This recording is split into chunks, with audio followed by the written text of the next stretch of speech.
The Adventures of Mark Twain, as told by himself, Part 1. Good afternoon, ladies and gentlemen.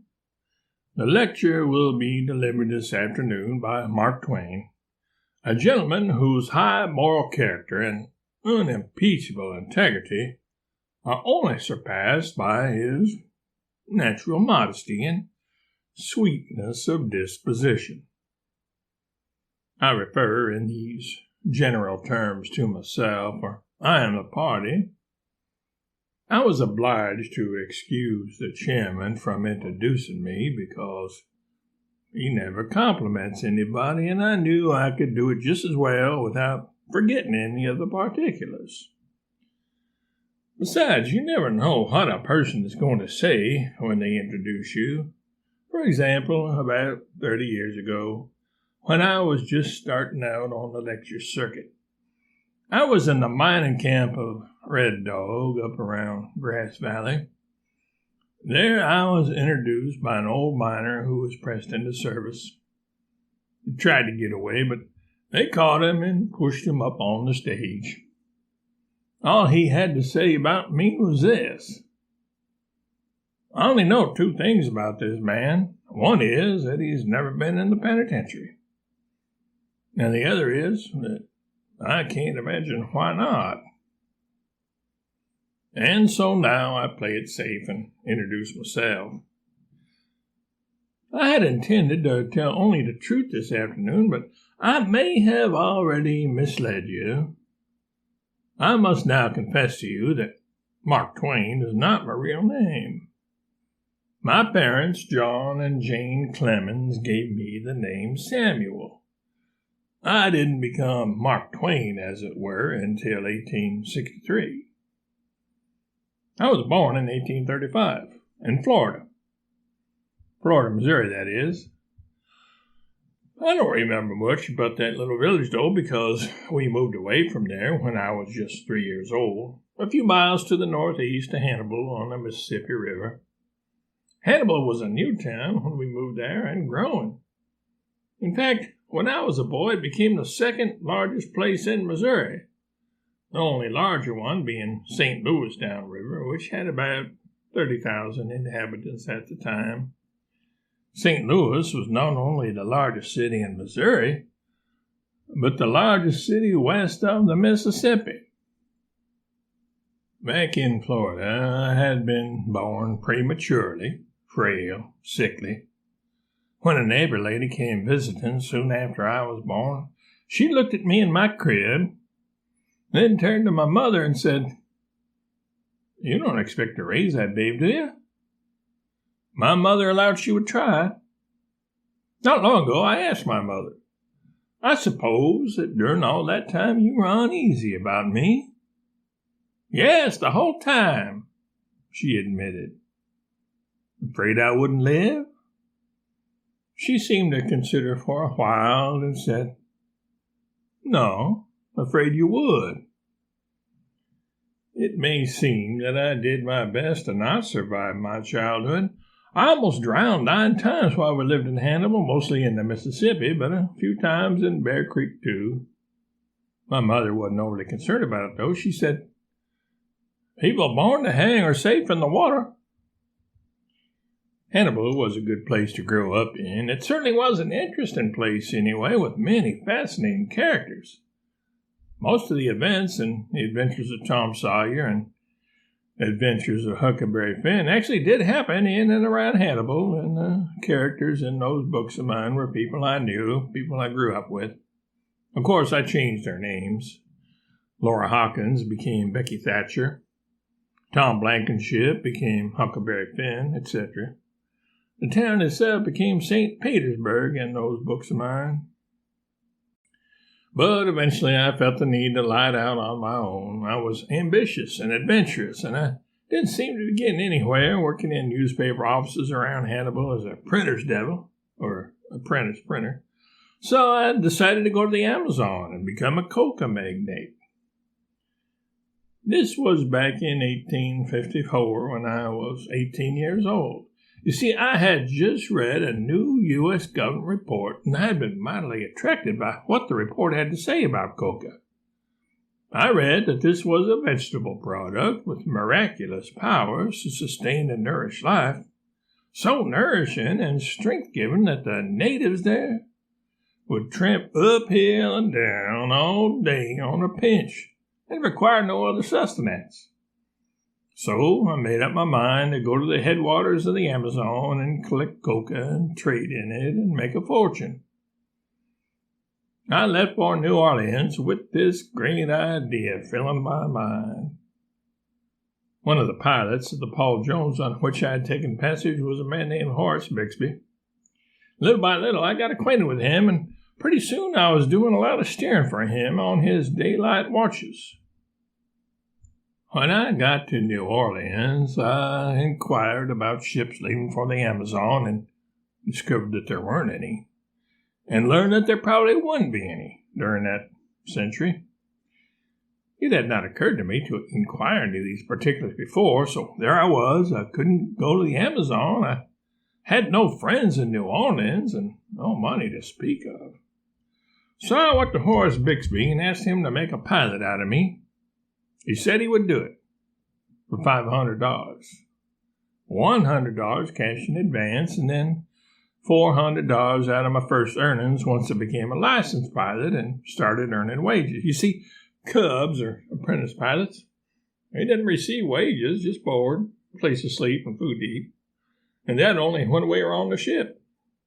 When we were ashore, we were on our own. Had to get odd jobs such as guarding freight at the levee to keep body and soul together. Anyway, I steered for Bixby up to St. Louis, borrowed the $100 from my sister Pamelia's husband, and closed the bargain with my new chief. I entered upon the enterprise of learning 1,200 or 1,300 miles of the great Mississippi River with the easy confidence of my time in life. If I had really known what I was about to require of my faculties, I should not have had the courage to begin. I supposed that all the pilot had to do was to keep his boat in the river, and I did not consider that could be much of a trick since it was so wide. When we left New Orleans, the boat backed out at 4 in the afternoon, and it was our watch until 8. Mr. Bixby straightened her up, plowed her along past the sterns of the other boats that lay at the levee, and then said, "Here, take her. Shave those steamships as close as you'd peel an apple." I took the wheel, and my heartbeat floated up into the hundreds, for it seemed to me that we were about to scrape the side off every ship in the line, we were so close. I held my breath and began to claw the boat away from the danger, and I had my own opinion of the pilot who had known no better than to get us into such peril, but I was too wise to express it. In half a minute, I had a wide margin of safety intervening between the Paul Jones and the other ships, and within 10 seconds more, I was set aside in disgrace, and Mr. Bixby was going into danger again and flaying me alive with abuse of my cowardice. I was stung, but I was obliged to admire the easy manner with which my chief loafed from side to side of his wheel and trimmed the ship so closely that disaster seemed ceaselessly imminent. When he had cooled a little, Mr. Bixby told me that the easy water was close ashore and the current outside, and therefore we must hug the bank upstream to get the benefit of the former and stay well out downstream to take advantage of the latter. In my own mind, I resolved to be a downstream pilot and leave the upstream of the people dead to prudence. Now and then, Mr. Bixby called my attention to certain things. He said, "This is a 6-mile point." I assented. It was pleasant enough information, but I could not see the bearing of it. I was not conscious that it was a matter of any interest to me. Another time he said, "This is 9-mile point." Later he said, "This is 12-mile point." They all looked about alike to me. They were monotonously unpicturesque. I hoped Mr. Bixby would change the subject, but no. He gave me the ho-yo once or twice, but I had no luck. I either came near chipping off the edge of a sugar plantation, or I got too far from shore and so dropped back into disgrace again and got abused. Our watch ended at last, and we took supper and went to bed. At midnight, the glare of a lantern shone in my eyes, and the night watchman said, "Come, turn out." And then he left. I could not understand this extraordinary procedure, so I presently gave up trying to and dozed back off to sleep. Pretty soon the watchman was back again, and this time he was gruff. I was annoyed. I said, "What do you want to come bothering around here in the middle of the night for? Now, as like as not, I'll not get to sleep again tonight." The watchman said, "Well, if this ain't good, I'm blessed." The op watch was just turning in, and I heard some brutal laughter from them, and such remarks as, "Hello, watchman! Ain't the new cub turned out yet? He's delicate likely. Give him some sugar and a rag, and send for the chambermaid to sing Rock-a-Bye Baby to him." About this time, Mr. Bixby appeared on the scene. Something like a minute later, I was climbing the pilot-house steps with some of my clothes on and the rest in my arms.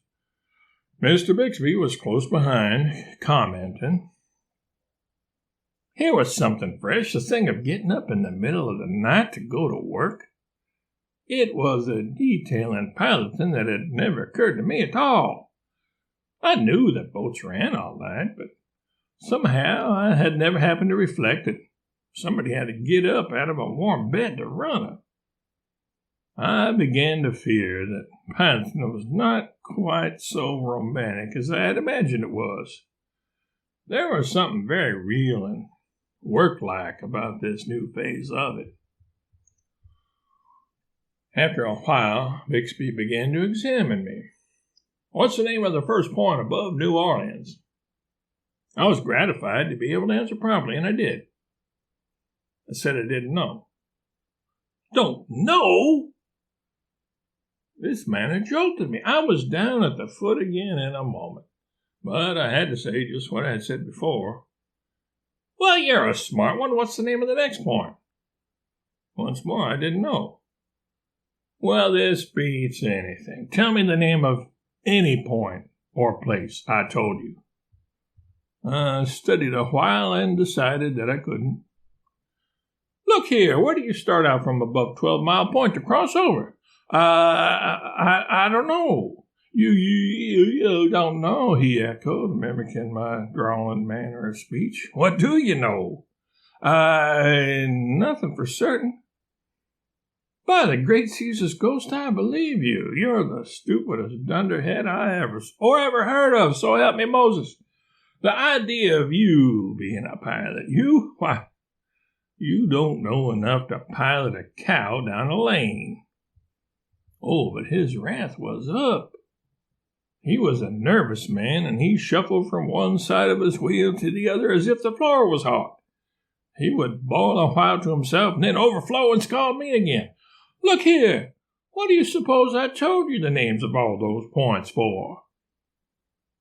I considered a moment, and then a devil of temptation provoked me to say, "Well, to be entertaining, I thought." I eventually became a good average pilot, got my license, and earned quite a nice living at it for some years. But the long dreaded event came at last. The war between the states. Commercial traffic on the river ceased. I was out of a job.